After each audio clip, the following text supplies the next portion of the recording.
네, 여러분 반갑습니다. 창업교육력 5주차 강의를 진행하도록 하겠습니다. 한 주 동안 잘 지냈죠? 네, 지금 학교 교내에 또 각종 공원, 꽃들이 피고 있습니다.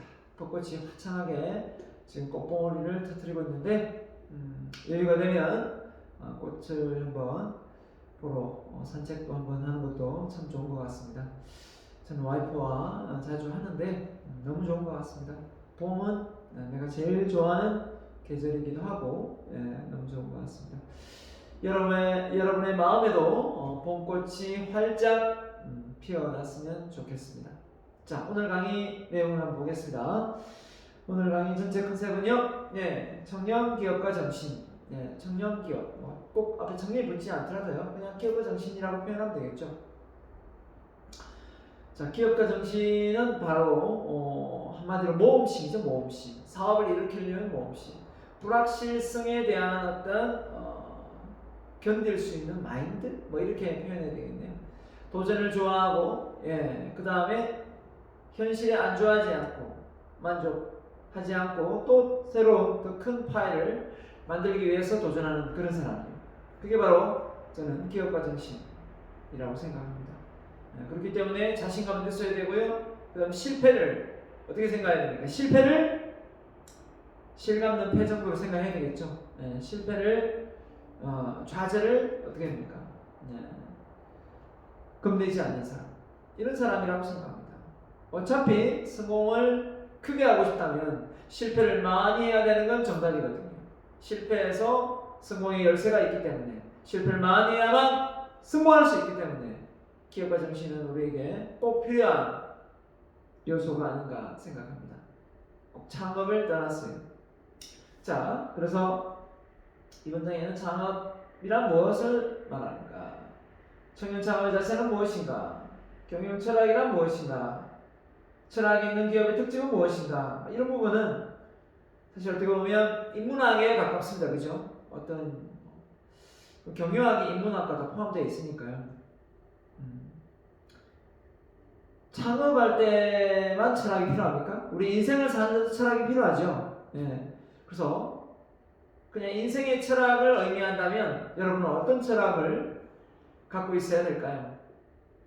뒤에는 창업에 관련 철학이 나오겠지만 인생에 대한 철학이라고 생각한다면 많은 것이 있겠지만 저는 이런 생각을 가지고 있습니다.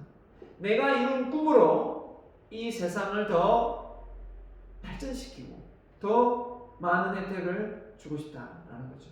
내가 이룬 자아실현. 그래서 저는 이걸 표현을 꿈 넘어 꿈이다라고 표현을 했습니다. 내가 이룬 꿈으로 많은 사람들에게 더 많은 영향력을 주고 싶기 때문에 저는 꿈 넘어 꿈이다라는 표현을 많이 쓰고 있습니다. 저의 철학입니다.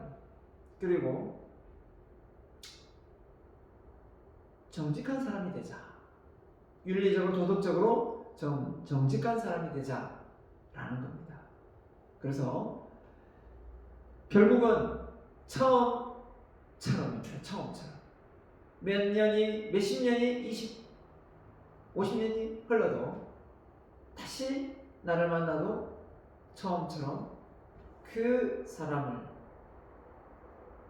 반갑게 맞아줄 수 있는 그런 마인드. 저는 제 인생관으로 경영 철학을 가지고 있습니다. 저 자신을 경영하는 부분에서 말입니다. 자, 철학이 있는 기업의 특징은 무엇인가 보겠고요. 그 다음에 경영 윤리란 무엇인가? 그 다음에 기업의 사회적 책임은 무엇인가? 자, 한번 차례대로 보도록 하겠습니다. 자, 청년 창업. 자, 요즘에 취업이 어렵다 보니까 정부에서 많은 정부 정책으로 창업에 관련된 지원 정책이 참 많습니다. 이 불확실성한 이 사회에서 창업을 한다는 것 자체가 상당히 어려움이 있다는 건 사실입니다. 그러나 창업에 대한 전문 지식을 어느 정도 습득하고 준비하고 그 과정을 거친다면 실패 확률도 훨씬 적겠죠. 근데 우리는 그냥 중국구구식으로 막 그냥 덤비고 봅니다. 그렇게 하다가는 경쟁자가 이미 있을 수도 있고요. 또 그 내가 도전했던 그 아이템이 많은 경쟁자가 붙을 수도 있습니다. 그렇기 때문에 미리 경쟁사 분석도 하고 또 이 비즈니스 모델을 통해서 수익의 창출도 미리 점검하고 이런 모든 사항을 사전에 점검하는 게 우리가 이 과정에서 배우는 비즈니스 모델과 바로 사업계획서 작성을 할 수 있는 역량을 키우는 것입니다. 이 창업의 능력을 통해서 저는 여러분에게 새로운 아이디어를 창출해내는 비즈니스 모델과 그 다음에 사업계획서 정도는 작성할 수 있는 수준으로 여러분을 업그레이드 시켜드리고 싶습니다. 자, 청년 창업 울산 대학교 내에도 이런 지원센터가 있습니다. 5호관에 가면 있습니다. 여러분이 마음 먹으면 언제든지 녹화해서 상담할 수 있고요. 또 사업계획서 정도를 만들 줄 알면 어차피 경진대회가 뭐 하는 데입니까? 사업계획서 가지고 사업의 타당성을 만천하에 알리는 거 아닙니까? 사업계획서도 못 만들면서 비즈니스 모델도 없으면서 거기에 참여한다는 건 말도 안 되죠. 정부 정책에서 지원해주고 또 많은 투자자들이 연결되는 그런 시대가 이 네트워크 사회 또 이 플랫폼 시장 4차 혁명 시대 아닙니까? 여러분이 가지고 있는 아이템이 샘솟게 하기 위해서는 이제는 한번 도전을 해봐야 할 시기가 아닌가 생각합니다. 자, 이제 한 5주차 진행되면요 여러분에게 이제 리포트가 하나 나갈 겁니다. 제가 리포트는 뭘까요? 첫 번째가 리포트는 바로 자료 스크랩입니다. 자료 스크랩. 자기가 어떤 분야의 사업을 일으킨다면, 사업을 스타트업 한다면 어떤 분야를 할 것인가 자료를 일단 끌어모으는 겁니다. 근데 단 자료를 끌어모으는데 주제가 너무 다양하면 안 됩니다. 깊이가 없기 때문에. 그래서 자료 스크랩을 모으는 준비를 하세요. 어느 사이트든 뭐 논문이든 뭐 신문이든 상관없습니다. 제일 편리한 게 인터넷이죠. 그 내용들을 뭡니까? 읽고 그쵸? 정리하는 것도 아닙니다. 스크랩을 개념을 좀 이해해야 됩니다. 스크랩은 그냥 다른 사람의 문서를 그냥 내가 원하는 대로 그냥 복사해 오는 겁니다. 카피해 오는 거예요. 그걸 모으는 겁니다. 그리고 읽어보는 겁니다. 남들은 어떻게 하나, 내 관심 있는 분야를 남들은 어떻게 하나 보는 거예요. 그래서 일일이 정리를 안 해도 되고요. 스크랩에서 붙여 넣기만 하면 됩니다. 그렇게 해서 한 30장 정도 이렇게 리포트를 제가 주문할 겁니다. 그렇기 때문에 지금부터 슬슬 준비하세요. 아직 제가 날짜는 공지 안 했습니다. 지금부터 한번 여러분이 관심 있는 주제를 선정해서 한번 자료 스크랩을 하고 있으면 훨씬 더 나중에 한 날 날 잡아서 하는 것보다 훨씬 편할 겁니다. 자, 창업이란, 청년 창업이란 했는데 나이를 적어놨네요. 15세에서 29세 이하 젊은 남녀가 있습니다. 자, 청년층의 대다수는 나는 사업에 관하여 관심이 있지만 진지하게 고려하고 있지는 않다. 한마디로 내가 이렇게 되겠죠. 왜 이게 이런 말이 나오냐면 결국은 아이템이 있다 하더라도 그 진행 방법을 잘 모르고요. 또 돈도 없죠. 그렇기 때문에 자금도 부족하기 때문에 섣불리 시도했다가는 큰 또 실패를 경험할 수도 있기 때문에 두렵습니다. 지금 누구나 한 번쯤은 창업에 대한 고민을 하지 않을 수 없는 현실이다. 그래서 창업에 부정적인 사람에게도 언젠가 한번은 창업해야 하는 것 아닌가라는 의문을 품고 있는 것도 사실입니다. 몰라요. 모릅니다. 우리가 언제 창업가가 될지, 남편이, 아내가, 내 자녀가 할지 몰라요. 워낙 세상이 불확실성하기 때문에. 나 공무원 될 건데요. 공무원 들어가서 근무해보세요. 내 적성에 맞을지 안 맞을지 공무원도 그만둡니다. 삼성 들어갈 건데요. LG 들어갈 건데요. SK 들어갈 건데요. 몰라요. 들어가서 일을 해보세요. 나오는 사람도 많습니다. 자, 그렇기 때문에 여러분 스스로가 단정 짓지 마세요. 이 과목을 이미 수강했다면 한번 알아보는 것도 좋죠. 자, 지금의 상황은 일자리가 부족하고 고용이 불황합니다. 그죠? 코로나로 인해서 정말 기업이 모집을 안 합니다. 네. 자, 평균 수명에 비교하여 남은 인생의 시간은 살아온 세월만큼 남게 된다. 이렇게인데요. 자, 은퇴 시기가 다가오면 자신을 고용해야 하는 상황에 직면하게 된다. 어떻게 보면 다 은퇴하고도 은퇴가 60 몇 살을 될 거 아닙니까? 여러분이 은퇴를 60 몇 살에 한다면 뭐 기간이 길어질 수도 있겠습니다만 70세로 하지만 다시 100세가 넘어간다면 그 남은 시간에 체력은 멀쩡하고 그죠? 머리도 잘 돌아가는데 그때 또다시 아무것도 안 하고 매일 반복적인 삶을 살아가는 게 정말 지겹습니다. 어떻게 그렇게 잘 아냐고요? 제 주변에 많은 은퇴분들이 제 교육을 받고 있습니다. 그분들의 얘기입니다. 정말 지겹답니다. 그래서 다시 경비원이라도 하고 싶고 다시 주택관리사 공부하는 사람도 있고 공인중개사 공부하는 사람도 있고 늦은 나이지만 너무 심심하다, 너무 지겹다 라는 말을 합니다. 여행도 하루 이틀이지 정말 재미없다, 뭔가를 봐도 감동이 안 된다, 뭐 이런 얘기를 하더라고요. 그래서 느꼈습니다. 나이가 들수록 우리가 많은 자유를 찾지만 자유 속에서도 뭔가 의미가 있고 가치가 있는 걸 찾아야 되는구나. 그렇지 않으면 정말 인생이 심심해지는구나 라는 거예요. 그래서 여러분은 심심한 인생을 살지 않으면 지금 모릅니다. 여기 배웠던 이 내용들이 나중에 은퇴 시기에 여러분이 요긴하게 활용될지 누가 알겠습니까? 자, 아무튼 뭘 하든 간에 자, 이건 우리 책에 없습니다만은 창업에 가장 필요한 요소는 무엇인가 조사를 해봤더니 남녀 300명 비율로 해서 자, 아이템 제일 많이 나오죠? 그래서 창업 비즈니스 모델에 관한 내용을 우리 책에는 아주 일부만 나오지만 부교재에는 많이 나옵니다. 자, 그 부분을 좀 더 상세해서 일단 여러분의 아이템을 찾는 데 가장 핵심이 뭐였죠? 지난 시간에 비즈니스 모델에서 제가 잠깐 언급을 했습니다.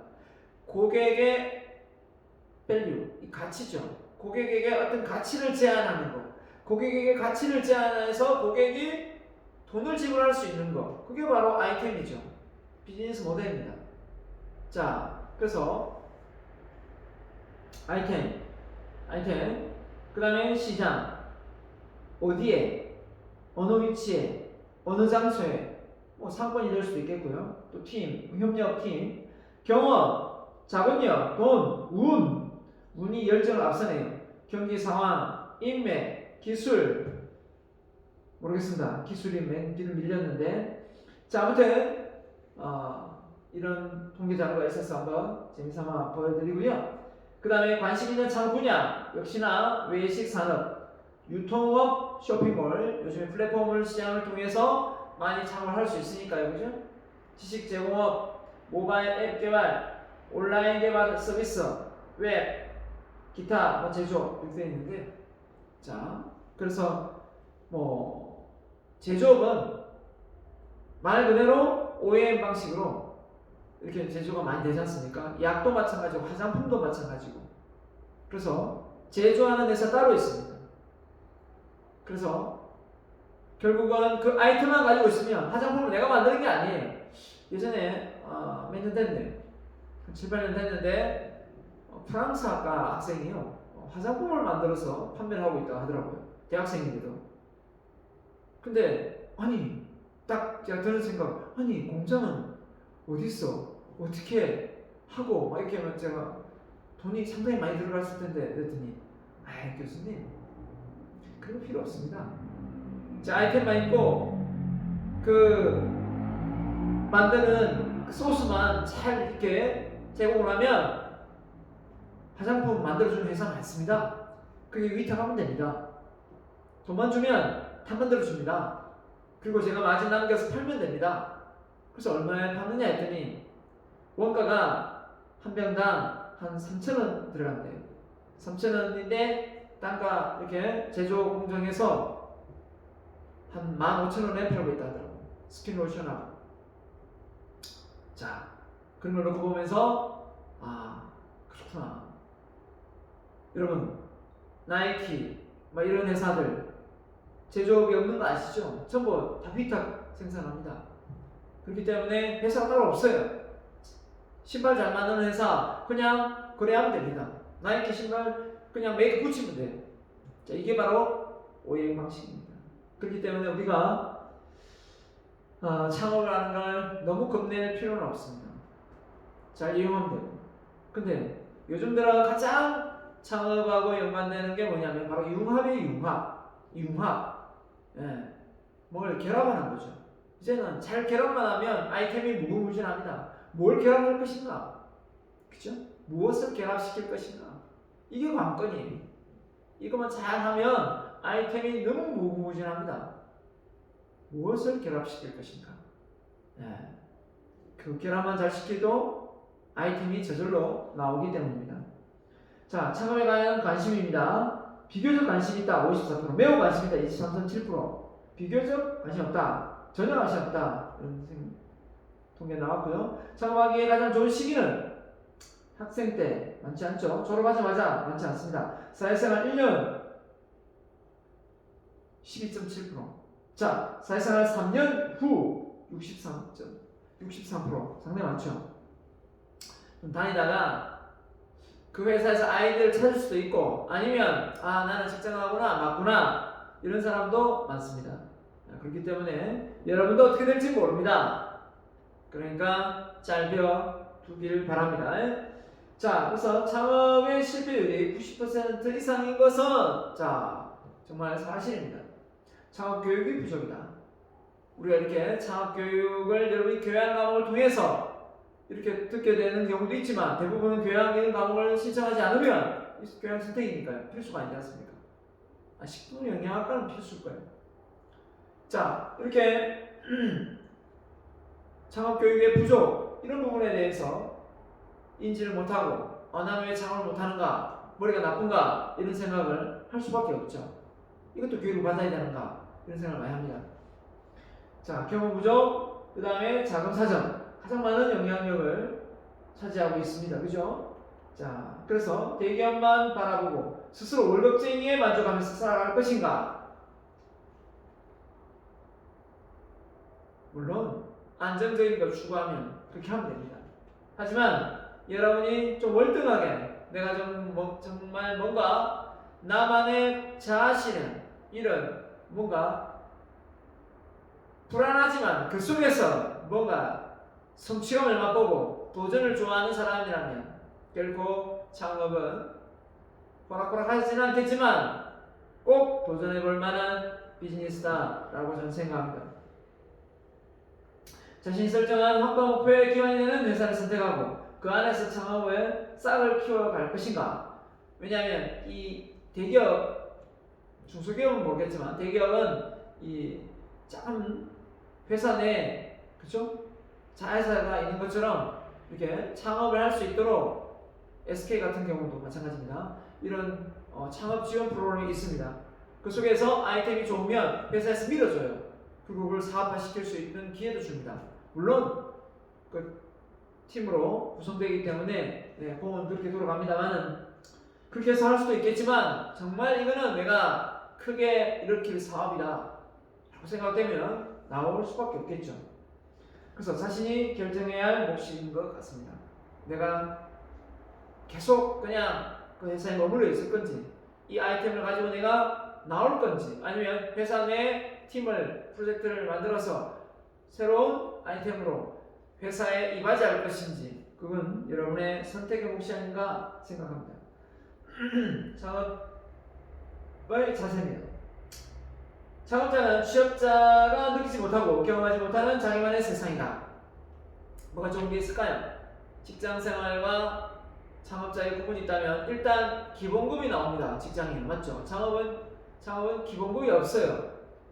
출근하면 돈 나옵니다. 하지만 창업은 수익이 일어나지 않으면 10원 땡전 못 법니다. 이게 차이가 있겠죠. 그래서 경험하지 못한 자기만의 세상, 자유롭습니다. 일단 시간을 자기가 조정할 수 있기 때문에. 그러나 시간이 자유로운 반면에 무한정 책임이 따릅니다. 무한 책임이 따르죠. 자, 그래서 나중에 개인기업, 법인기업 이렇게 구분할 때 제가 말씀드리겠습니다. 위험이 도사리고 있고 실패에 대한 두려움이 엄습해 옵니다. 왜냐하면 세상이 자꾸 바뀌기 때문에. 그러나 그것도 자꾸 하다 보면 내성이 좀 생깁니다. 처음에 되게 불안하다가도 자꾸 경험하다 보면 내가 지금까지 잘 헤쳐나갔으니까 이번에도 또 잘 헤쳐나갈 것이라는 어떤 확신이 들게 됩니다. 그렇기 때문에 그것도 너무 염려 안 해도 됩니다. 자, 창업자는 이 과정에서 때로는 인생을 담보로 위험을 무릅쓰고 새로운 기회에 용기 있게 도전하는 기회고생이 필요하다. 맞죠? 그래서 청년 시기는 자기의 삶의 한계를 설정하고 도전하는 시기다. 도전해보자. 그렇죠? 나는 주변 사람들보다 이런 분야에 한번 도전해보겠다. 엄마 아버지가 하지 않았던 이 분야를 내가 해보겠다. 그죠? 매 순간 행동이 자신의 한계를 긍정하고 새로운 한계를 도전하는 과정이다. 탁월한 성과를 내는 사람들의 공통점. 자, 스윗 스폿. 자, 이 말 나오는데, 자, 가장 좋은 자리, 최적의 위치. 야구로 치면 가장 배트가 잘 맞아서 좋은 홈런이 나오는 그 시기 아닙니까? 자, 자신의 수준에서 약간 어렵지만 과도하게 어렵지 않은 지점인 스윗 스폿을 향해 다가가기 위한 노력이다. 이렇게 했는데, 항상 끊임없이 도전하고 아이템을 찾다 보면 그걸 찾을 수가 있어요. 딱 그 순간이 딱 옵니다. 아, 이거구나. 바로 이거구나. 이런 생각이 들어요. 근데 가만히 머물러 있고 노력하지 않으면, 끊임없이 혁신하지 않고 변하지 않으면 그걸 찾기가 어려워요. 그러나 끊임없이 노력하고, 그렇죠? 도전하는 사람만 이런 경험을 할 수가 있습니다. 자, 그래서 제임스 다이슨이 말하기를 뭐랬느냐. 계속해서 실패하는 것이 성공에 이르는 길이다. 왜 성공은 원하는데 실패를 두려워하느냐? 실패가 성공의 디딤돌인데 이 얘기죠. 왜 여러분 실패를 안 하려고 합니까? 힘들죠. 어렵습니다. 그리고 돈도 잃고 사람도 잃을 수도 있고 많은 질타도 받을 수 있습니다. 그렇기 때문에 어렵죠. 하지만 어떻습니까? 실패를 안 하려고 하는 사람은 창업을 못합니다. 그죠? 자, 에듀투 페이버의 전혜나 대표는 뭐라 했냐면, 누구나 창업을 준비할 수 있고 도전할 수 있다. 하지만 문제는 창업을 하는 데 있지 않고 창업을 통해 이루고자 하는 무언가에 있는 것이다. 아이템이 있죠. 내가 원하는 것이, 내가 이루고자 하는 것이 있지 않고 최선을 다하다 보면 창업을 통해 무한히 성공장하고 또 세상의 일부분을 직접 변화시키는 가치 있는 경험을 할 수 있다. 나의 이 보잘것없는 아이템이 또 이 사회에 정말 쓸모가 있는 그런 어떤 아이템으로 바뀔 수 있다는 거예요. 창업은 힘든 도전이지만 그만큼 가치가 있다. 이렇게 창업에 성공한 사람은 이렇게 이야기하겠지만, 창업에 실패한 사람은 절대 하지 마라. 절대 하지 말고 그냥 공무원 해라. 이렇게도 이야기하겠죠. 그냥 대기업에 들어서 꼭꼭 눌러붙어라. 나오면 힘들다. 어떻게든 구조조정에 살아남아라. 또 이렇게 표현하겠죠. 사람마다 입장 차이가 다르기 때문에 그렇게 말할 수 있습니다. 하지만 뭔가를 이루고 뭔가를 도전하는 그 도전정신, 그 정주행 회장이 그 함경북도입니까? 자기 집에서 자꾸 도망을 나오고 아버지는 잡으러 오고 도망 나오고 결국은 나중에 성공해서 쌀가게 취업을 해가지고 사업을 일으킨 것처럼 뭔가를 이루려고 하는 이 성취감이 있는 사람, 도전정신이 있는 사람, 뭔가 불확실성을 견딜 수 있는 힘이 있는 사람들한테는 도전의 기회를 가져야 됩니다. 후회합니다. 이 인생을 살면서 많은 후회를 합니다. 여러분, 실패를 하더라도 도전을 해보고 후회하는 게 낫겠습니까? 아예 실패할 것 같아가지고 아예 도전도 안 해보고 후회하는 게 낫겠습니까? 저는 해보고 후회하는 게 낫다라고 생각합니다. 나이가 젊으면 젊을수록요. 그래서 20대가 안전 창업을 하지는 않지 않습니까? 모험 창업을 하죠. 맞죠? 자, 그래서 청년 창업의 환경은 경력 개발에 대한 중요성과 더불어 취업 시장의 변화에 대응하는 보다 적극적인 방법이 청년 창업이다. 그런데요. 좁아지는 취업 감독으로부터 스트레스를 받기보다는 창업을 통해 대한 보상을 받아라. 창업을 해서. 그죠? 대학생 청년 창업자의 경우 창의력과 체력이 뛰어나다. 스마트 혁신의 시대를 주도하는 디지털 세대의 무궁무진한 신사업 기회를 속으로 파고들어라. 이겁니다. 할 수 있습니다. 여러분은 할 수 있습니다. 우리나라는 정말 머리를 많이 쓰고 또 공부도 많이 했습니다. 여기에 도전정신, 이 자신감, 열정만 붙이면 이 패션만 있으면 돼요. 근데 이 열정이 없어가지고 어떡합니까? 자기의 능력을 평가절하합니다. 좀 안타까울 뿐이죠. 자, 오늘날만큼 청년에게 창업에 좋은 환경은 없다 라고 얘기합니다. 왜 그러냐? 보면 정부도 많이 지원해주고요. 더군다나 이 플랫폼 시장은 돈도 많이 안 들어갑니다. 사무실도 필요 없습니다. 그렇기 때문에 컴퓨터, 휴대폰 한 대만 있어도 될 정도입니다. 그 정도로 사업 아이템이 무궁무진합니다. 성공 창업을 위한 장애 요인, 정보 싶으죠? 모릅니다. 몰라서 못하죠. 어렸을 때 창업에 대한 꿈을 키운 선진국과 창업 교육을 받지 못한 우리나라의 창업은 너무나 다르다. 창업 교육을 받지 않고 치밀한 준비 없이 창업에 뛰어들면 실패 확률이 몇 %라 했습니까? 90%. 자, 그래서 청년 창업 관련 교육 기관들입니다. 다 있으니까요. 한번 보고 연락해보고 전화해보고 한번 들어가 보세요. 교육들이 다 있습니다. 다 무료입니다. 무료이기 때문에 한번 연락해서 보기로 합시다. 여러분 스스로가 이런 데 들어가서 자료를 스크랩하면 됩니다. 자료를 스크랩하면 돼요. 스크랩할 자료도 많고. 청년기업의 경영 철학. 자, 청년이 아니더라도 그냥 기업의 경영 철학이에요. 자, 경영자가 기업을 영위하는 데 있어서 주춤이 되는 기본적인 의식 경영 신조다 이랬는데요. 어떤 사람의 그 철학이 결국은 CEO의 철학이 그 기업의 조직 문화로 묻어납니다. 그렇기 때문에 기업의 CEO가 어떤 마인드로 그 기업을 경영하고 운영하느냐에 따라서 결국은 뭐가 됩니까? 결국은 그 기업이 어떤 방향으로 가는지 큰 틀이 형성됩니다. 그래서 기업이 잘 될 때는 이 경영 철학에 대해서 별 의심을 안 해요. 근데 안 될 때 보면 이 경영 철학에 의해서 기업이 무너지는 경우가 참 많습니다.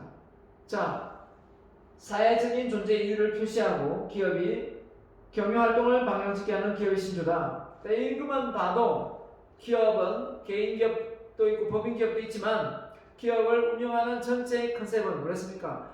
첫 번째가 고객에게 가치를 제안한다고 했죠.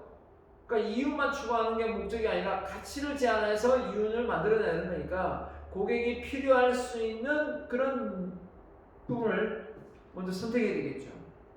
그리고 나서 그 기업이 이제 작을 때보다 성장하면 성장할수록 기업의 영향력이 커지지 않습니까?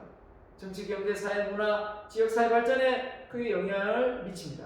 그렇기 때문에 기업은 윤리적으로 도덕적으로 어긋남이 없어야 되고 사회적 책임을 통해서 자선 활동을 해야 됩니다.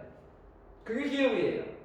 그렇기 때문에 이 기업이 내 것이라 생각하고 돈을 마음대로 자기 것이냐 땅 투자 그죠?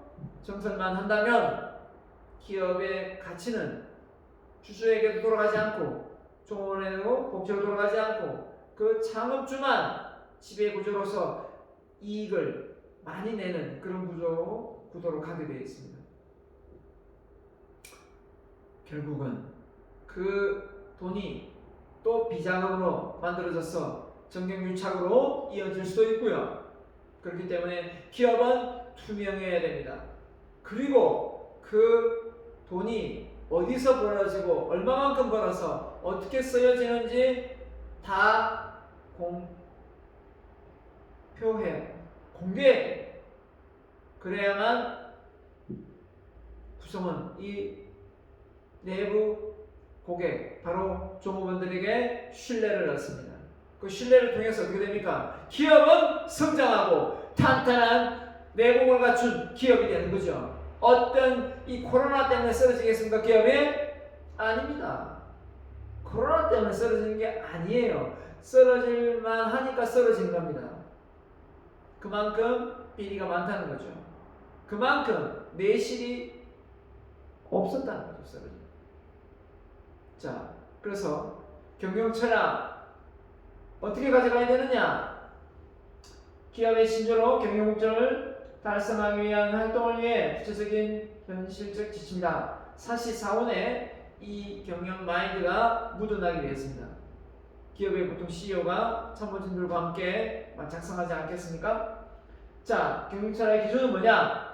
구성원들에게 어떤 행동을 하거나 의사결정을 할 때 판단 기준이 됩니다. 그 무엇이다 이렇게 했는데 핵심 가치나 경영 이념, 신조, 문화, 비전 등 구성원의 사고를 지배하는 원칙이 철학이다. 자, 핵심 가치에 행동한다고 하더라도 이것이 일관되게 나타나야 한다. 맞습니다. 이랬다 저랬다 이랬다 윤리 도덕적으로 지켰다가 안 지켰다가 지켰다가 안 지켰다가 이렇게 되면 어떻게 되겠습니까? 참 헷갈리겠죠. 막 너무 윤리적으로 도덕적으로 지키면 또 이 상사가 그렇게 융통성이 없나 또 이렇게 말하고요. 또 안 지키면 너는 윤리 정신이 없나 또 이렇게 이야기하고. 지켜도 문제야 안 지켜도 문제야. 이렇게 되면 직원들이 정말 혼란스러워합니다. 그렇지 않겠습니까?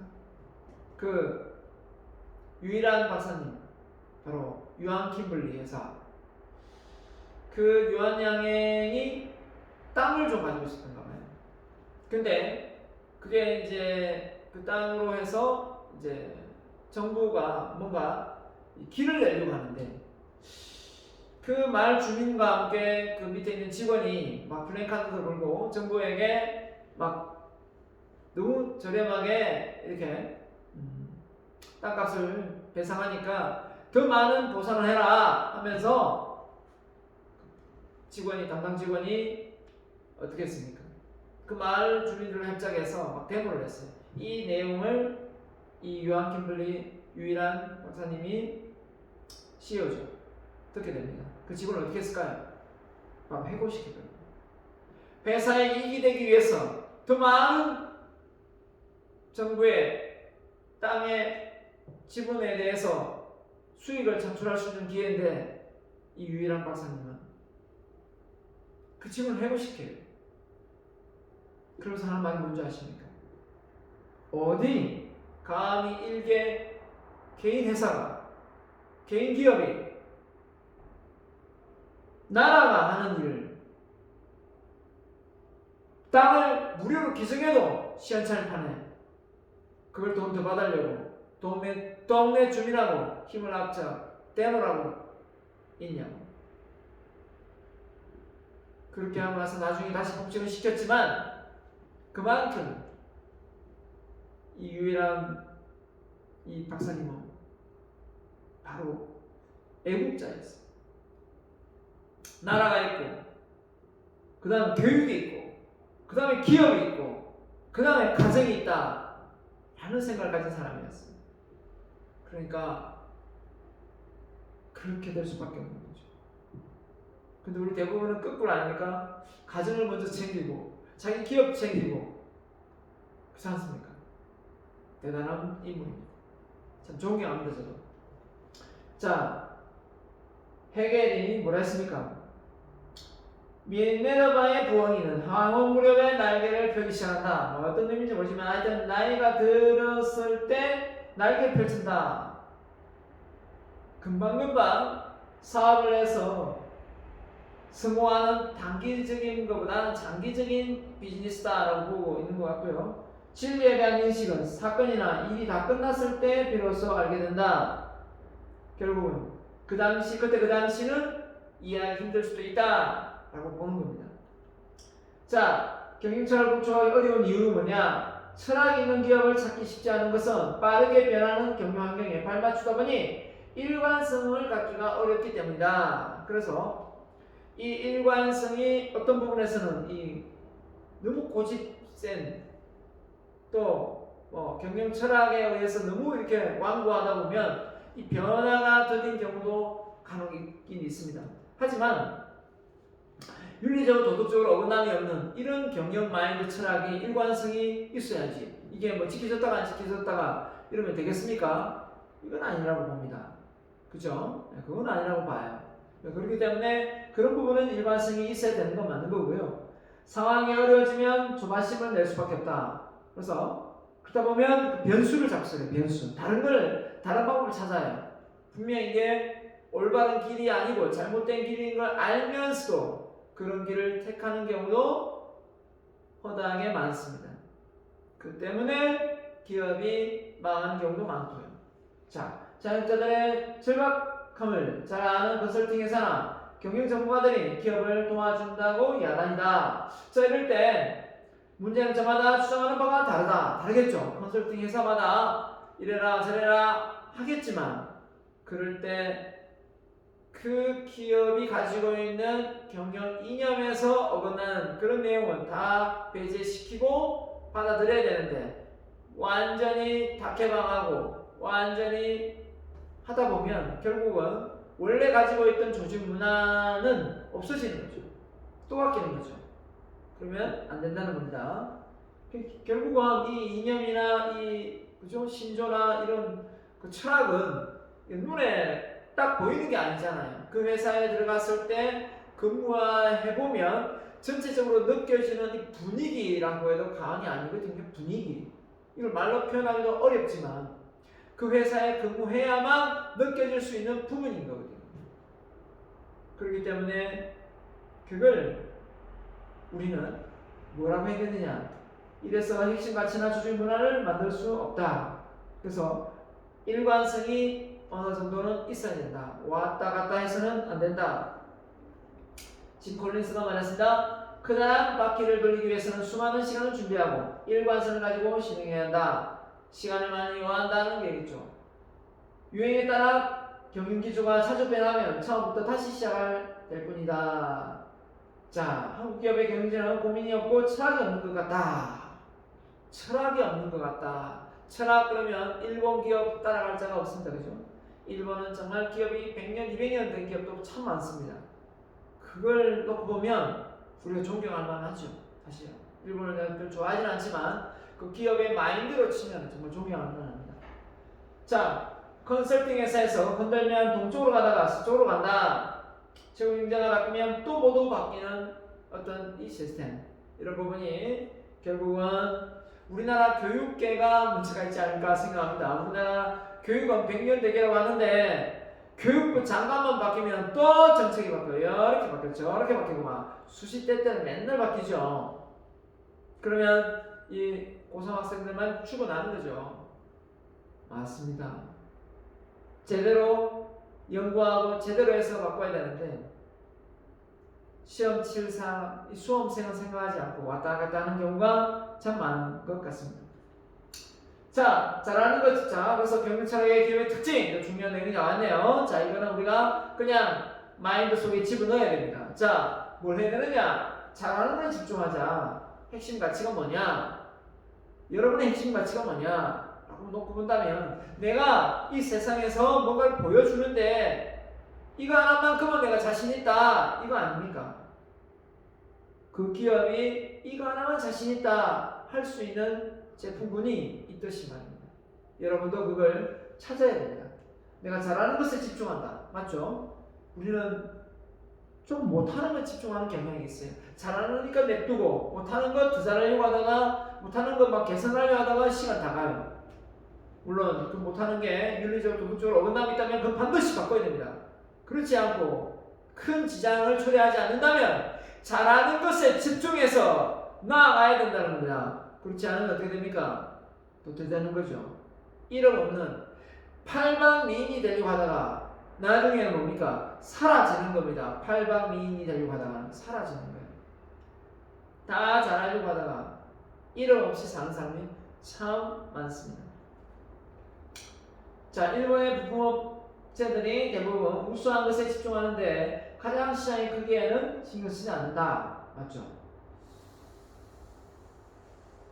자, 자신이 가장 잘할 수 있는 것에 집중하다 보면 관련 분야에서 시장이 생길 걸 믿고 있다. 맞죠?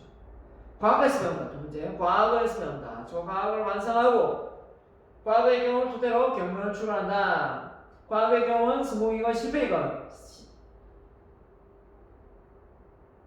사장하지 않고 교훈을 찾아내어 전략이나 직원들의 행동 원칙에 반영한다. 사라지지 않고, 그죠? 없애지 않고. 자, 과학의 경험에서 배우다 보니 경영의 일관성이 생기고 핵심 가치나 철학이 만들어지는 것이다. 그렇죠. 과거의 관행을 통해서도 개선해야 될 사항도 있겠지만 과거의 어떤적인 성공 어떤 틀이 있으면 그 틀 속에서 계속해서 끊임없이 변화되어 가면 그것도 나쁘지 않은 부분입니다. 자, 그 다음에 개성이 있다. 독특한 가치관. 독특한 가치관. 또 자신만의 개성이 있고 경영에 남다른 색깔이 있다.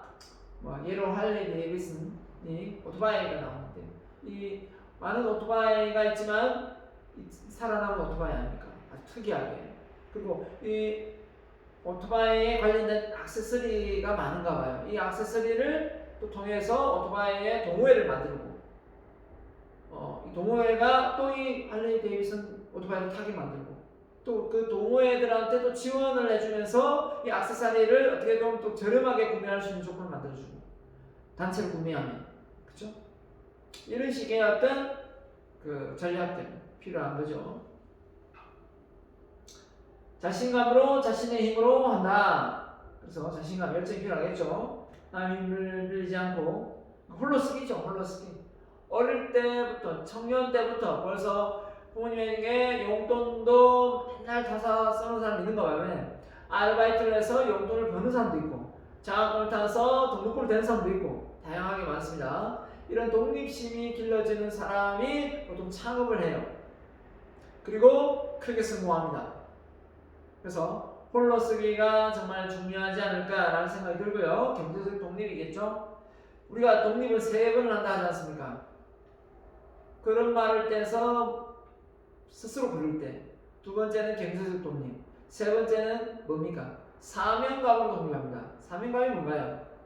자기 위주의 어떤 인생관을 펼치다가 주변 사람들에게 영향력이 있는 그런 사람으로 변화를 보이자라는 어떤 마인드가 그 마인드입니다. 자, 그래서 경영 철학도 마찬가지죠. 기업이 가지고 있는 경영 철학이 자기 회사의 이익만을 생각하면 윤리적으로, 도덕적으로, 법적으로 문제가 생길 수밖에 없습니다. 맞죠? 자, 자기만의 스타일로 꾸준한 경영을 하는 기업은 모두 철학을 가지게 된다. 돈 버는 것에 집착하지 않고, 정말 중요한 게 핵심을 또 강조해놨습니다. 돈 버는 것에 집착하지 않고 자기가 좋아하는 일을 계속하는 기업은 역시 결국에는 승호하다. 이거 내가 확신합니다. 저도 외부에서 이렇게 많은 사람들과 이렇게 힘을 합쳐서 한번 사업 아이템을 도전한 적이 있는데요. 제가 이거 외부에서 하고 있는 리더십 교육이 있어요. 그 사업을 어떻게 보면 많은 사람들이 포기했습니다. 돈이 안 된다고요. 하지만 저는 처음부터 돈을 보고 스타트하지 않았습니다. 저는 변화였어요. 변화될 수 있는 거면 누구한테 변화를 시킬 수 있는 거면 이거는 엄청난 일이다.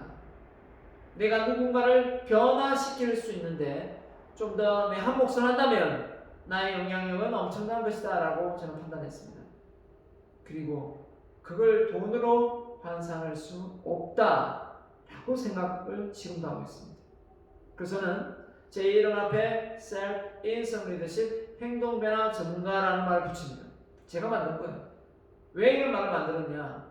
말 그대로 제가 가지고 있는 이 교육의 아이템으로 누군가에게 영향력을 줘서 그 사람의 인생에 변화가 일어난다면 나는 그것으로서 내가 할 역할을 조금이나마 다 했다라고 생각하기 때문에 그건 돈으로 값을 매길 수 없기 때문에 저는 아주 중요하게 생각합니다. 그래서 여러분이 어떤 일을 하든 간에 여러분의 하는 일이 여러분이 받는 월급보다 월등히 높은 가치를 제공할 수 있는 사람이 되어야만 하겠습니다.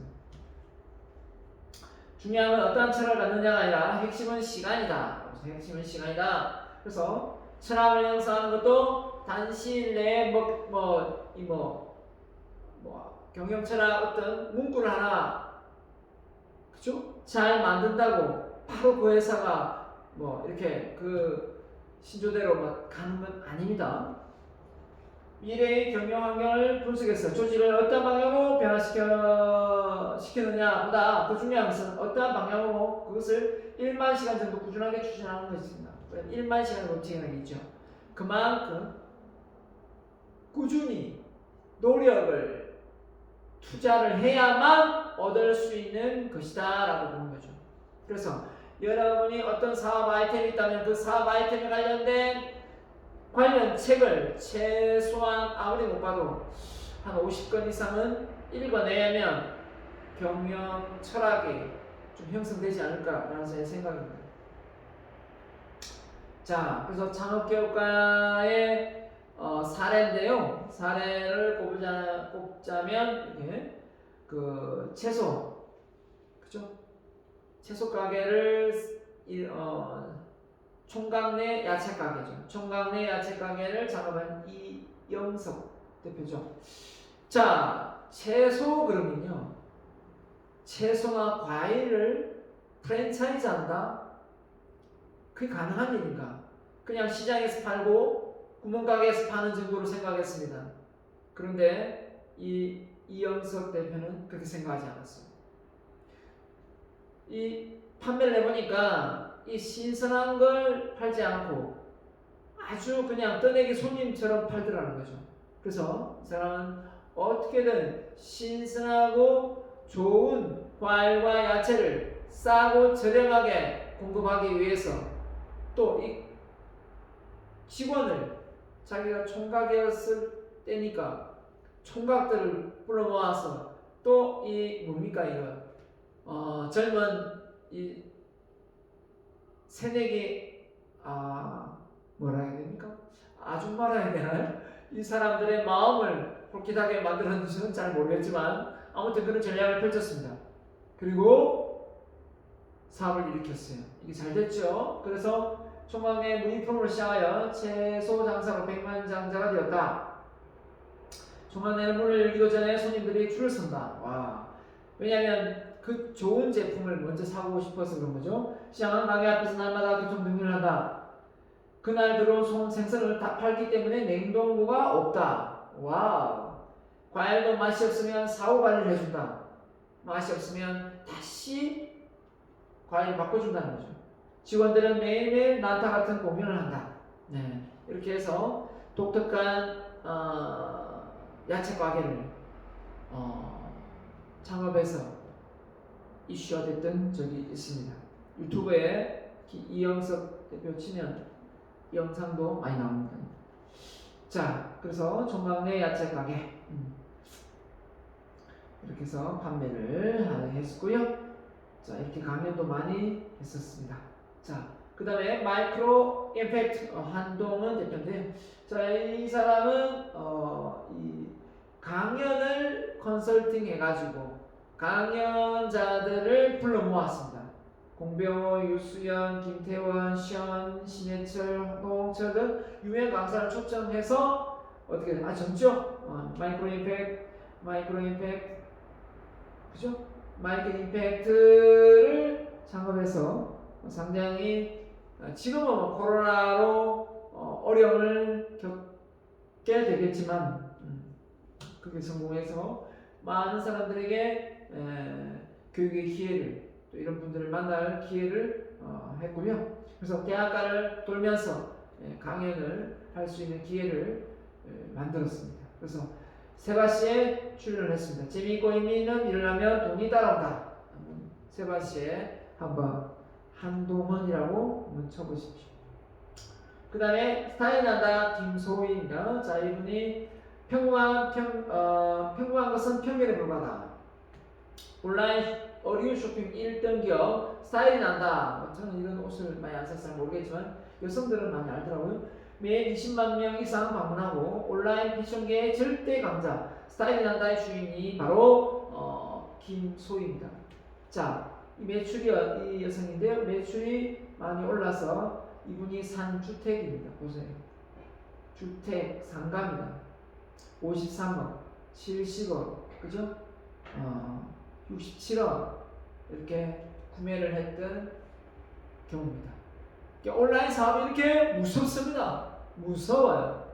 그래서 이게 뭐 크게 장소를 차지하는 것도 아니고 아무튼 6일 약국 갑시다. 누굽니까? 김성호 대표입니다. 자, 이분은 지금 메가스타디의 대표이기도 하고요. 자, 택시만 타면 내 입에서 자동으로 6일 약국 갑시다. 그렇게 이분이 마산 분인데 마산 시골이잖아요. 그 시골인데 약국이 자기가 운영한 약사입니다. 약국이 4.5팩밖에 안 되는데 자꾸 6일 갖고 갑시다. 6일 약국 갑시다 하니까 택시 운전사들이 6일 약국 뭐 이러면서 사람들한테 알려지게 된 거죠. 택시 운전사들. 그래서 변두리 이 6일 약국을 많이 알리는데 공헌을 했던 또 성공했던 인물이 바로 김성호 대표입니다. 자, 그래서 6일 약국 갑시다 라는 또 책이 있고요. 메가스타디 초중 사업부 사장이 되어 있습니다. 어마어마한 돈을 벌었죠. 온라인 사업을 해서. 자, 이런 약사가 이런 사업을 일으킬 거라는 건 또 누가 알았겠습니까? 이게 바로 창업의 묘미가 아닐까 생각합니다. 여러분 이 책도 한번 읽어보세요. 자, 그 다음에 기업은 저절로 착해지지 않는다. 바로 윤리경영입니다. 윤리. 자, 기업의 윤리에 대한 개념이 경영학에서는 많은 부분을 계속 차지하고 있습니다. 예전에는 한두 장의 분량이었지만 이제 책이 한 권 정도로 나와 있습니다. 윤리 경영이 그만큼 중요해졌고 사회적 책임까지 거론되면서 더더욱 많은 부분을 경영학 부분에서 차지하고 있습니다. 그럼 왜 윤리인가 생각해보면 그만큼 소비자가 똑똑해졌습니다. 그리고 정당한 방법으로 제품과 서비스를 공급받기를 원하고 그리고 그 질 좋은 제품이 뭐 다른 어떤 안 좋은 어떤 상황에 놓여 있기를 우리가 염려하지 않습니까? 그래서 내가 먹는 어떤 제품이나 서비스가 뭔가 잘못되어 있다면 이걸 바로 잡아야 되기 때문에 그래서 결국은 이 윤리적인 부분이 어긋남이 되면 모든 것이 무너지게 되어 있습니다. 그래서 지금의 정부도 마찬가지겠습니다. LH 사건으로 인해서 지금 토지가 많은 그 직원들이 전국의 땅값을 다 사서 투자를 하면서 어떻게 되었습니까? 땅을 대파는 그런 이익을 취득하고 있었다는 거. 그 전까지 뭐 지금 알려진 거지만 그 전부터 꾸준히 해왔다는 겁니다. 그런 걸 놓고 볼 때 왜 시장이 되고 군수가 되고 의원이 되고 국회의원이 되는지 이제는 우리나라가 정치를 하려는 이유가 분명해지는 것이 바로 부자가 될 수 있는 기회, 그 정보를 얻을 수 있는 기회가 많기 때문인 거죠. 사실 윤리적으로 도덕적으로 그게 부당한 걸 알면서도 그냥 다 하는 것으로 여겨왔던 거죠. 자, 이제는 이런 부동산 버블이 빨리 꺼져야 됩니다. 그렇지 않으면 일본처럼 언제 다시 그 10억짜리 부동산이 1억으로 바뀔지 모릅니다. 몰라요. 그래서 빨리 이제는 서울의 집값이 30몇 평짜리가 30억, 좀 있으면 50억 간다는데 그런 날이 오지 않기를 바랄 뿐입니다. 지방의 집값도 10억이 울산에 넘고 14억 가고 있습니다. 여러분 14억? 집 한 채가 14억을 묻어놓는다고요? 네. 돈의 가치가 그만큼 떨어졌다면 모르겠습니다만 지금 돈의 가치가 그만큼 떨어지지 않지 않습니까? 자, 아무튼 이런 모든 것들이 우리가 투명하게 경영을 해야 됩니다. 기업은 더더욱 마찬가지입니다. 기업이 윤리적으로 도덕적으로 어긋남이 있다면 삼성 이건 회장이 구속되는 것처럼 구속돼야 되는 겁니다. 그게 맞고요. 그렇지 않으면 어떻게 되겠습니까? 이 기업이 결국 손해를 불러일으키게 하는 게 소비자입니다. 소비자. 많은 이해관계자의 공급처들입니다. 다 속고 속는 거죠. 서로 속이고 속는 거죠. 그런 사회를 우리가 빨리 벗어나야 되겠죠. 자, 그래서 기업 윤리에 대해서 이야기를 하면 사회의 공동생활의 질서 규범을 밝히는 척. 인간이 지켜야 할 행동 규범이다. 그래서 여러분 옳고 그름을 선악으로 대한 판단 기준이 된다 했는데 지금부터라도 여러분 절대 거짓말하면 안 됩니다. 거짓말, 작은 거짓말이 기업에 들어가면 큰 거짓말이 됩니다. 하나를 훔치고 또 하나를 훔치고 나중에는 아무렇지 않게 큰 것도 훔치게 됩니다. 이게 사람이에요. 절대 거짓말을 하지 않으려고 해야 됩니다. 윤리적인 기업 활동은 경영자들의 윤리적이고 사회적인 책임을 항상 염두에 두고 조직의 목적을 달성할 때 사회적인 선의 실현이 기여할 수 있다. 법적으로 정당한 행동, 넓게는 사회 일반 도덕적인 원칙과 부합하는 행동을 해야 되겠습니다. 그래서 울산에도 이 환경 오염적인 부분에서 정화 장치가 있음에도 그걸 틀지 않고 막 틀어서 막 뿜어내니까 저 삼산만 가도 엄청난 냄새가 울산 전역을 뒤엎는 그런 상황이 있었죠. 지금은 어떻습니까? 모니터링이 아주 잘 돼가지고 요즘 냄새 많이 없습니다. 이 무거운 쪽도 날라오고 했습니다. 날라오고 막 사망 가면 막 냄새가 심하고 요즘 그런 냄새가 없어요. 울산이 너무너무 공기가 맑아졌습니다. 공업도시 울산이 이렇게 좋을 수는 없었다. 이 공기가 이렇게 맑은 날은 없었다. 내가 울산에 20년, 30년 다 내가 30년을 사는 이 순간에 맞죠? 이런 날은 없었다. 자, 기업 윤리의 주체자. 보편적으로 경영자와 기업에 있어서 의사결정의 핵심이며 기업 활동이 실질적인 책임을 가지고 있기 때문에 기업의 윤리를 실천하는 주체이다.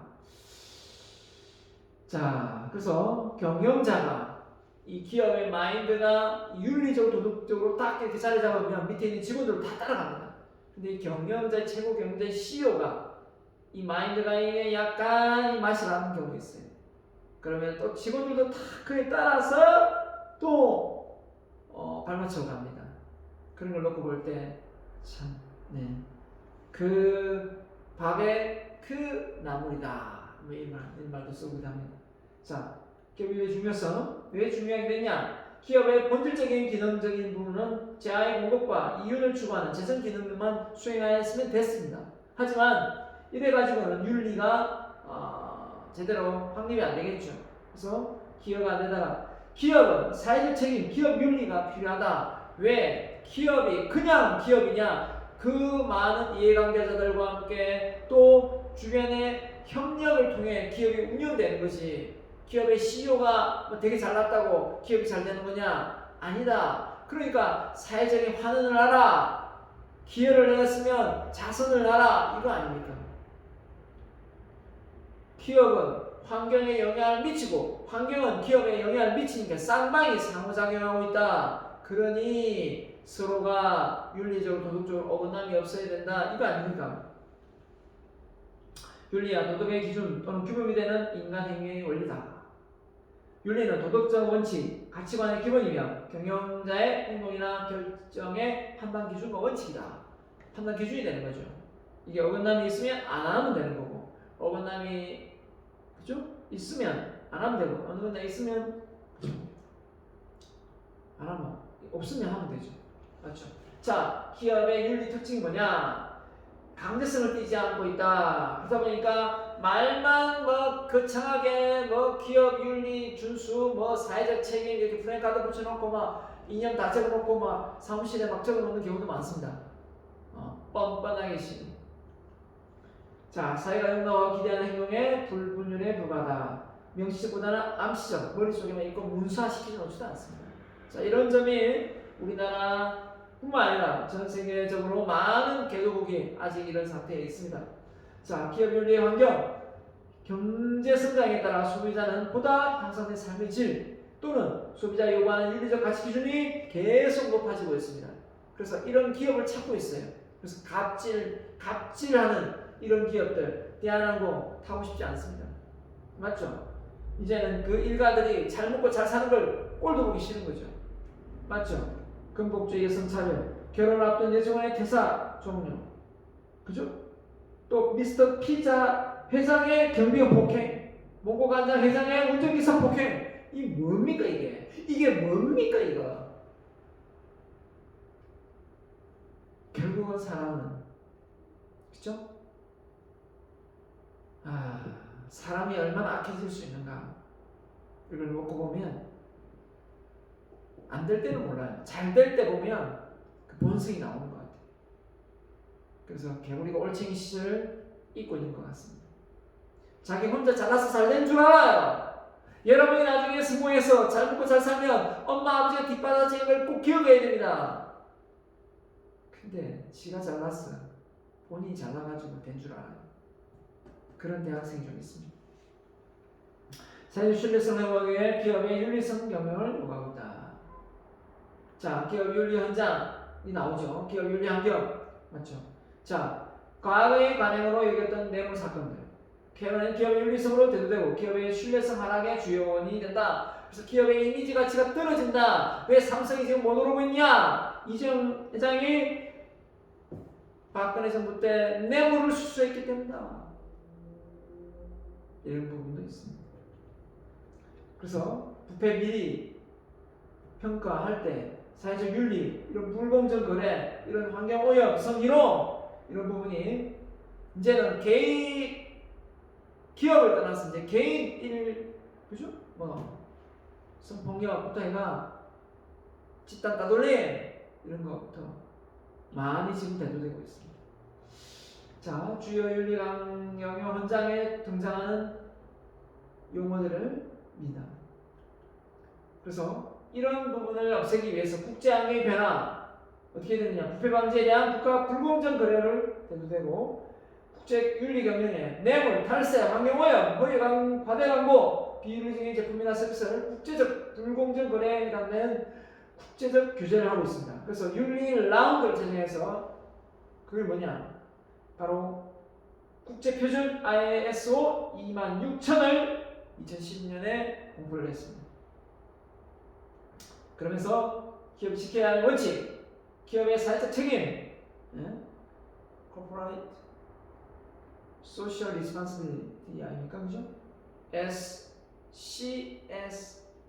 CSR이라고 CSR. 기업은 혼자만 존재할 수 없다. 기업의 존재 이유는 고객이다. 기업의 성장은 사회적 고객과 함께 성장한다. 잘해라. 주변 환경에, 주변 사람들에게 잘해라. 이거 아닙니까? 결국은 경영자는 사회 의사결정할 때 자기 이익만 집중할 것이 아니라 이제는 기업은 사회이익 모델을 잘 적용해야 된다. 같이 윈윈해야 된다 이거죠. 사회 발전에. 그래서 자기 이익 모델은 개인의 이익이면 가치 창조, 시간의 단기적이면 장기적으로 생각해요. 법 규제만 어기면 어긋나지 않는다는 게 아니라 봉사에 대한 적절한 보수, 기대.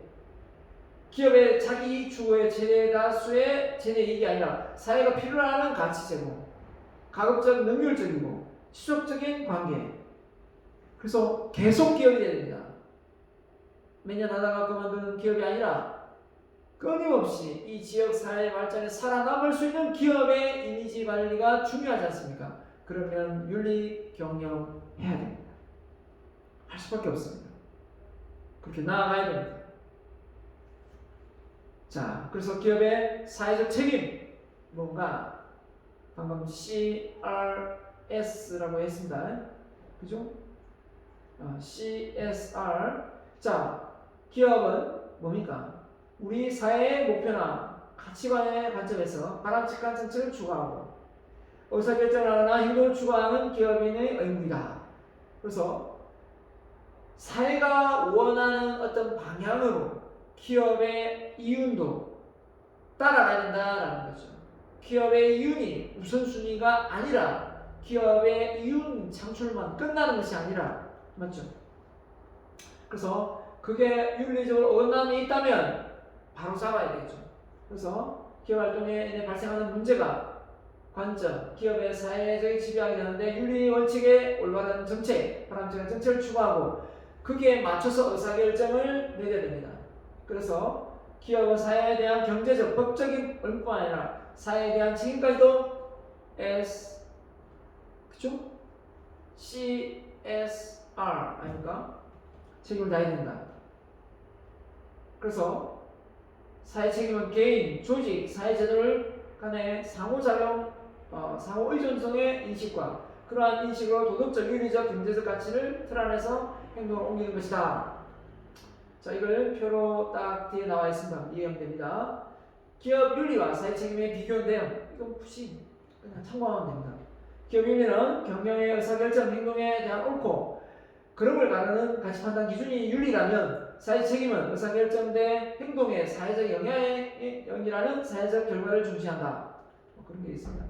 기업 윤리는 사회적 윤리 규범에 대한 개념이고 사회적 책임은 사회의 요구나 기대에 부응한다. 자, 윤리적인 거하고 사회적 책임에 대한 거하고 좀 정확하게 구분을 한다면 윤리적인 건 어떤 비리나 이런 걸 이야기할 수 있겠고 이 사회적 책임은 그 기업이 성장하면서 이 사회에서 요구하는 바가 있을 겁니다. 그 기업의 이미지일 수도 있고 근데 이 기업 윤리가 기업의 사회적 기대에 어떻게 영향을 지대한 영향을 미칩니다.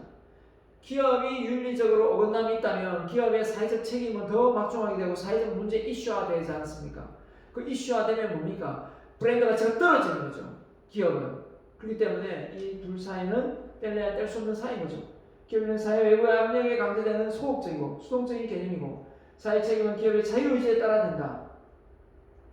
이 무슨 말이냐? 기업 윤리는 법적으로 들이대면 결국은 법적 제재를 받을 수 있지만 기업의 사회적 책임은 법적인 제재가 없습니다. 왜 자선을 많이 안 했냐? 왜 사회에 돈을 많이 안 기부했냐? 왜 지역사회 발전에 도움을 안 했냐? 이렇게 막 막무가내 법으로 따질 수는 없어요. 그러니까 법이 강한 건 윤리고 사회적 책임은 그냥 알아서 자선에 대한 책임이죠. 그 정도 돈을 많이 벌었으면 어느 정도 지역사회 발전에 좀 도움을 해야 되는 거 아닙니까? 라는 분위기인데 이게 개인이 뭐 몇십억 내놓는데 그 삼성이 뭐 현대가 뭐 LG가 뭐 SK가 기부를 안 한다. 그럼 어떻게 되겠습니까? 사회적 책임을 안 하는 걸로 보여지겠죠. 일개 개인이 돈을 10억씩 20억씩 막 기부를 하는데 기업이 몇 천억씩 몇 조씩 버는데 돈을 기부를 안 한다. 그럼 사회적 책임을 안 하는 걸로 인식되는 건 당연한 거 아닙니까? 자, 그래서 그런 차이가 있겠고 기업 윤리는 조직 구성에게 인적 자원이 강조되는 반면 자, 그래서 인적 자원 사회적 책임은 조직 차원에서 중점을 둔다. 그래서 기업 윤리는 개인의 어떤 그 성향에 가깝고 그죠? 사람의 사회적 책임은 집단 환경, 그 조직 전체 기업의 이미지 이야기입니다. 자, 그래서 사회적 책임의 개념이 뭐냐? 기업의 인적 조직에 반응, 사회 반응이라는 관점에서 네 가지 측면이 상호관련성이다. 기업은 사회적 영향력, 사회적 역할, 규범, 가치, 기대 이런 부분입니다. 기업의 의사결정 행동에 대한 판단 기준 이런 부분이고요. 강제성을 주는 법률적 기초가 된다. 뭐가 앞서 윤리 이런 부분이죠. 사회적 책임은 그런 부분은 없고요. 법규 위반, 윤리적 어긋남이 있을 때는 뭐 강제성이 있죠. 사회적 책임의 범위가 확장되면서 기업의 어떤 경영윤리, 인적 수준, 동등한 위치로 향상되고 있다라는 겁니다. 자, 그래서 사회적 책임 범위를 주주에 대한 극대화, 주주가 돈을 많이 투자했으면 이윤을 많이 배당해야 되죠. 배당하지 않고 그걸 다시 어디 합니까? 재투자하는 이런 기업 사회적 책임 다하지 않는 거죠. 이해관계자 집단 뭐가 있을까요? 현대자동차 같으면 삼성 같으면 이 같은 거래업체들의 단가 후려치기 이런 게 있겠죠. 적극적인 사회적 책임을 강조하고 있습니다. 자, 그래서 지금 방금 이야기한 우리가 1차 기업이 존재하는 이유가 돈을 많이 벌어서 살아남는 경제적 이익을 창출하는 기업으로 존재했다면 이제는 윤리적, 도덕적 문제가 없는 법적 책임, 윤리적 책임을 강조하고 더 나아가서 사회적 책임, 사회적 영향력 CSR 기업, 코퍼레이션, 그죠? 사회적 책임, 소셜 리스폰시빌리티 결국은 자선사업 이겁니다. 그래서 영리 추구의 목적으로 기업의 법적인 준수, 윤리적인 추구, 더 나아가서 재량적, 뭡니까? 자선적인 의미, 사회적 책임까지 기업이 존재하는 이유입니다. 기업이 해야 될 어떤 방향성입니다. 이렇게 갔어요. 많이 갔죠? 어떻게 보면 이걸로 끝날 수도 있는데 여기서 더 나아간 거죠. 왜냐하면 이제는 소비자가 그거를 원한다. 왜냐하면 다 연결되어 있잖아요. 다 연결되고 초연결되어 있잖아요. 가면 갈수록 연결되어 있잖아요. 이제는 연결되어 있지 않은 곳이 없습니다. 그런데 그 기업이 혼자 잘나고 잘나서 성장하고 발전해서 사업을 일으켜서 잘 먹고 잘 사는 게 아니라는 거죠. 다 소비자와 주변의 이해관계자들이 도와줘서 도움을 받아서 기업이 성장한 거니까 그걸 또 환원하고 기여하는 게 뭐 나쁠 게 없는 거죠. 그렇게 보는 겁니다. 자, 그래서 경제적 열리 추구, 법 준수, 도덕성 이런 재량적 책임까지 기업에게 요구하게 됩니다. 그 기업의 입장에서 보면 이것만 생각하고 갔었는데 이런 걸 많은 걸 법 제도적으로 정치적으로 막 이렇게 거론하면 이런 생각이 들죠. 와, 기업 운영하기 참 힘들다. 정말 힘드는구나. 이런 생각을 가지는데 그런 걱정 안 해도 됩니다. 윤리적, 도덕적으로 어긋남이 없이 정직하게 사업만 잘하면 이거 다 그냥 지켜지는 거예요. 처음부터 비자금 만들고 개인적으로 땅 사서 투자하고 막 이러면 그게 문제가 되는 거죠. 회사 법인 거면 법인으로서 그에 합당한 배당을 하거나 투자를 해야죠. 자, 그래서 사회적인 내용, 기업의 유지 발전에 영향을 줄 수밖에 없고 종업의 복지 이런 부분이 기업의 이미지가 좋아지지 않습니까? 이해관계자의 조정 문제가 없어 이슈가 되지 않아야 되고 공해 발생이 일어나지 않아야 되고 기술 개발을 끊임없이 해야 되고 후계자 양성도 잘 육성해서 꼭 자기 자식이나 친인척에게 이렇게 뭡니까? 세습을 하는 것이 아니라 전문 경영인을 드리는 이런 경우가 좋겠죠. 자, 이렇게 기업을 운영하는 창업을 하는 데 있어서 관련된 내용을 한번 배워봤습니다. 자, 여기까지 하고요. 자, 앞서 잠깐 제가 언급을 했습니다만은 여러분이 관심이 있어하는 그런 아이템에 대해서 자료 스크랩 해보세요. 그 자료 스크랩에 대한 구체적인 내용은 다시 언급을 하겠지만 이렇게 인터넷이든 신문이든 이렇게 오리든 뭐 신문을 오려서 하든 여러분의 관심 아이템 그 내용 한 주제를 정해가지고 자료를 스크랩해서 제출하게끔 할 겁니다. 그렇기 때문에 하고 있으라고요. 네. 온라인으로 받을 겁니다. 온라인으로 받을 겁니다. 자, 오늘 강의 여기까지 하고요. 네. 다음 시간에 뵙겠습니다. 감사합니다.